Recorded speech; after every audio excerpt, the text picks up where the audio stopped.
Hi everyone, मेरा नाम doctor Navtej Singh है। मैं एक क्रिटिकल केयर स्पेशलिस्ट इंटेंसिविस्ट हूँ। हमारी फील्ड के डॉक्टर्स का रोल बहुत प्रोमिनेंट हो जाता है जहाँ पे भी कोई कोविड का पेशेंट बहुत ज़्यादा सिक है, जिसको हाई फ्लो ऑक्सीजन, वेंटिलेटर या कुछ एक और हाई एंड प्रोसीजर्स की ज़रूरत है।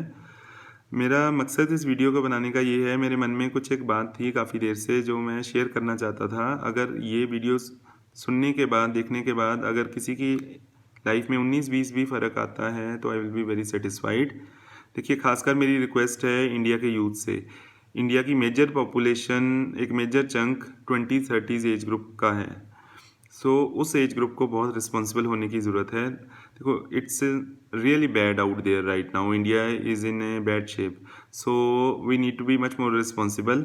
उस एज ग्रुप को कई बार ये लगता है कि हम यंग हैं, हमें क्या हो जाएगा, तो उसी थॉट से ही एक इररिस्पॉन्सिबिलिटी आनी शुरू हो जाती है। हम लोग बेवजह घूम रहे हैं, बेवजह दोस्तों में बैठ के गपशप कर रहे हैं। अरे यार, थोड़ा सा सोचो इस सारी सिचुएशन को। हमारे आईसीयू में एक बार आओ, देखो क्या हालत है। लोग सांस लेने को तरस रहे हैं। लोगों के परिवार तक खत्म हो रहे हैं, बच्चे अनाथ तक हो रहे हैं, और हम लोगों को गपशप लड़ाने की पड़ी है, हम लोगों को घूमने की पड़ी है। यार, और कुछ नहीं तो मैं एक थोड़ी कंट्रोवर्शियल शायद कुछ लोगों को लगे, एक बात कहना चाहता हूँ। Let's be selfless for the humanity. अगर वो नहीं कर सकते तो सेल्फिश ही हो जाएं। Let's be selfish. Selfish in the sense, अगर हम अपने लिए ही अच्छा सोचना शुरू कर देंगे ना, अपने लिए हल्का सा डर ले आएंगे, रिस्पॉन्सिबिलिटी ले आएंगे, तो हम अपने आप को बचा लेंगे, अपने पेरेंट्स को बचा लेंगे, अपने परिवार को बचा लेंगे। और हर कोई अगर अपना खुद का परिवार बचाने लग जाएगा तो ये चेन टूट जाएगी। देखिए, कोविड का, कोरोना का कोई भी एनिमल सोर्स आज की डेट में नहीं है, कोई भी इंसेक्ट वेक्टर नहीं है। This is all plain human to human transmission. Human chain ख़त्म हो जाएगी, ट्रांसमिशन कम हो जाएगी, तो ये कोविड का इतना हैवी लोड कम हो जाएगा, हमारे हॉस्पिटल्स ओवरलोड होने बंद हो जाएंगे।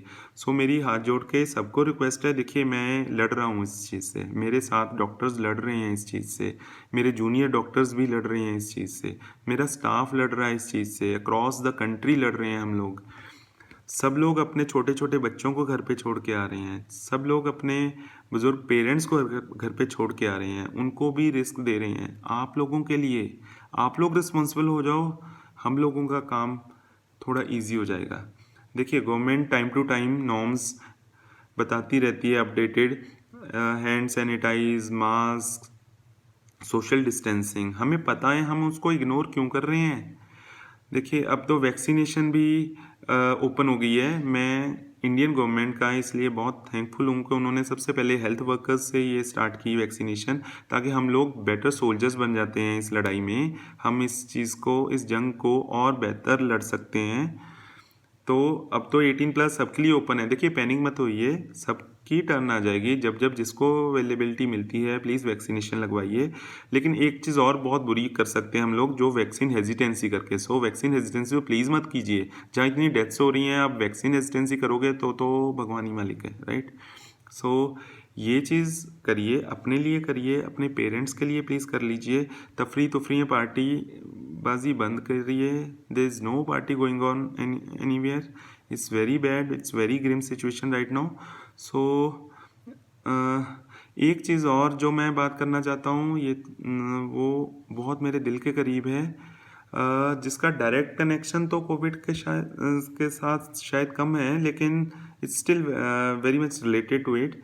हम लोग बचपन में पढ़ते थे, there is a theory of Darwin. Darwin was a very renowned personality of his era, who gave the theory of survival of the fittest. शायद ये आज कुदरत का कोई सिस्टम चल रहा है जहाँ पे नेचर सिलेक्शन हो रही है। अगर हम हेल्दियर वर्जन हैं, काफ़ी हेल्दी हैं, तो हमारा बचाव ज़्यादा इजी है। इसका कतई ये मतलब नहीं है कि जिसको हेल्थ इश्यूज़ चल रहे हैं, कोई बहुत ओल्ड एज है, वो डिमोरलाइज हो जाएं। देखिए, पर्पज़ ये है कि आज की डेट में जो भी हमारी हेल्थ इश्यूज़ हैं, उसके बावजूद भी क्या हम बहुत ज़्यादा लेज़ी तो नहीं हैं। जो भी हम बेस्ट अपने लिए कर सकते हैं, क्या वो हम कर रहे हैं। आप मेरी भी बात करोगे, मेरी इस एज पे मेरी कई सिचुएशंस, कई हेल्थ इश्यूज़ हो सकते हैं, आपको बताने लगूंगा तो you may be surprise, but I am still fighting. क्या हम अपनी लेजीनेस छोड़ के, अगर हम 50 कदम चल सकते हैं रोज़ के रोज़, क्या हम वो चल रहे हैं। एक चीज़ और है, क्या हम खाना साफ़ सुथरा खा रहे हैं, please avoid junk in this time which is really really very important. होता क्या है कि हम रोज़ घर का खाना खा के बोर हो जाते हैं। अगर कोशिश कर सकते हो तो 2-3 महीने और निकाल लो, लेकिन अगर फिर भी ज़रूरी बाहर का कुछ खाने का मन है या ज़रूरी है तो हेल्थियर ऑप्शन चूज़ करो प्लीज़। वो छोले भटूरे और मैदा और प्रिजर्व्ड फूड्स वो सब प्लीज़ मत कीजिए। और बीइंग ए सीनियर डॉक्टर मैं जो एक सिंगल सजेशन मेरे को कई बार पूछते हैं, डॉक्टर साहब कोई एक चीज़ ऐसी बताओ जिससे हमारी एक लाइफस्टाइल में चेंज लाने से हेल्थ डे टू डे बहुत इम्प्रूव होने लग जाएगी, तो वो है sugar. Please please please please please avoid sugar. जहाँ तक हो सके टोटली शुगर को बैन कर दो अपने खाने में से। अगर आप इतना ही छोटा सा एक कदम उठा लोगे तो आपकी मेटाबॉलिज्म फास्ट हो जाएगी, आप डे टू डे बहुत पहले से इम्प्रूव करने लग जाओगे। So please do this. और जंक आप बिल्कुल प्लीज़ बंद कर दीजिए। हाइड्रेट रखिए, पानी ज़्यादा पिए, थोड़ी बहुत सैर कीजिए और जैसे गवर्नमेंट इंस्ट्रक्ट करती है वो प्लीज़ सारी इंस्ट्रक्शंस फॉलो कीजिए। जैसे ही वैक्सीनेशन आपको अवेलेबल स्लॉट मिलता है वैक्सीनेशन लगवाइए। थोड़ी बहुत और चीज़ें हम कर सकते हैं, विटामिन सी ले सकते हो आप रोज़ की 500 एक, आप जिंक ले सकते हो रोज़ की एक tablet.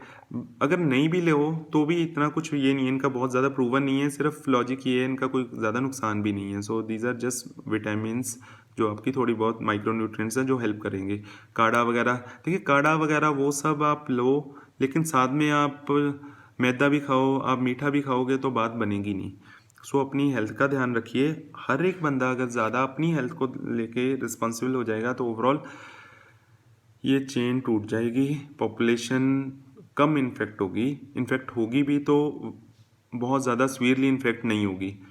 And we will be really happy अगर आप लोग अपने लिए सेल्फिश हो जाओगे, अपनी हेल्प खुद की खुद कर लोगे। और पैनिक प्लीज़ मत कीजिए। और अगर बाई चांस गॉड फॉरबिडन बहुत सीवियर कोविड हो भी रहा है तो हम लोग बैठे हैं, हम लोग अपना बेस्ट कर रहे हैं। हमारा हेल्थ इंफ्रास्ट्रक्चर देखिए कोलैप्स नहीं है, कोलैप्स इसलिए थोड़ा बहुत लग रहा है क्योंकि शेयर वॉल्यूम बहुत ज़्यादा है, उसको आप लोग कम कर सकते हैं। हम लोग जब आप गॉड फॉरबिडन कोविड पॉजिटिव होके हमारे पास आ रहे हैं हम उसका इलाज कर सकते हैं, लेकिन सोसाइटी में उसकी वॉल्यूम नहीं कम कर सकते। वॉल्यूम आप लोग कम कर सकते हो। आप वॉल्यूम कम करो, हमारे हॉस्पिटल्स में लोड कम करो। हम पीछे नहीं हट रहे हैं, हम फाइट कर रहे हैं, आपके लिए फाइट कर रहे हैं। So let's all B Covid soldiers. हम लोग सब लोग कोविड सोल्जर्स बने। एज ए सोसाइटी क्रिटिसाइज करना बहुत ईजी है। पीएम को क्रिटिसाइज़ कर दिया गवर्नमेंट को कि ये इलेक्शंस की क्या ज़रूरत थी, ये रिलीजियस गैदरिंग्स की क्या ज़रूरत थी। हॉस्पिटल्स को क्रिटिसाइज़ कर दिया, ब्लैक मार्केटिंग को लेके हम लोग बोल रहे हैं जो कुछ हद तक सच भी है। लेकिन each and every person of us, हम लोग सबको मिला के एक सोसाइटी बनती है। हम लोग अपने अंदर झांक के देखें हम क्या गलत कर रहे हैं। मैं खुद भी अपने आप को भी इस चीज़ का पार्ट मानता हूँ। जहाँ जहाँ मुझे लगता है मैं गलत हूँ, मेरे को अपना आप को इम्प्रूव करने की ज़रूरत है, मैं कोशिश कर रहा हूँ। आप लोग भी प्लीज़ कीजिए। हेल्दी फूड ऑप्शंस चूज़ करिए, थोड़ी बहुत एक्टिविटी रखिए, लेजीनेस को प्लीज़ कुछ महीने दूर रखिए अपने आप से। और मेरे देश का, इंडिया के यूथ को हाथ जोड़ के फिर से ये रिक्वेस्ट है, प्लीज़ प्लीज़ हम लोग बाद में इस चीज़ की खुशी मनाएंगे जब ये वेव कम हो जाएगी। आज की डेट में ज़रूरी काम जितना भी करना इम्पोर्टेंट है वो तो प्लीज़ करिए, रोज़ी रोटी कमाइए, बट प्लीज़ गैदरिंग्स पार्टीज़ वो सब मत करिए। लोग रो रहे हैं, मर रहे हैं और आपको ये सब नहीं ठीक है ना। अपनी फैमिली के लिए ज़्यादा रिस्पॉन्सिबल हो जाइए और let's all fight it together and we will surely win over this. So 3 cheers to everybody of us. Good day.